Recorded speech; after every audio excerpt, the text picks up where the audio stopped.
le Collège Bourbon. Les premiers établissements d'enseignement supérieur sont construits à Saint-Denis. Dès le XVIIIe siècle, c'est au Collège Saint-Cyprien qu'étudie l'élite blanche. Ce bâtiment de la rue de la Victoire est l'une des plus vastes constructions de l'époque avec la préfecture. Désaffecté au début du XIXe, il devient une caserne et retrouve sa vocation initiale dans les années 1960. Il abrite aujourd'hui l'IAE. Au XIXe siècle, la colonie ouvre un nouvel établissement d'enseignement supérieur réservé aux garçons, le Collège Royal. Elle aménage les premières salles de classe dans 2 vieilles maisons situées au cœur du quartier résidentiel de la ville.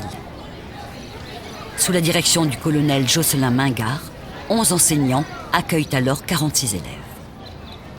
Avant de devenir le Collège Bourbon en 1968, cet établissement fut pendant près d'un siècle et demi l'unique lycée de la Réunion, où se formèrent Léon Dierx, Ambroise Vollard, Lecomte de Lisle, Raymond Barre et bien d'autres.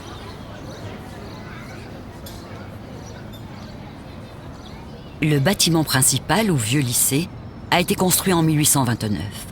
Détruit par un incendie en 1910 et reconstruit à l'identique, il abrite derrière ses murs épais une douzaine de salles de classe. Réparties sur 3 niveaux, elles sont desservies par de vastes varangues, faisant office de couloirs de circulation.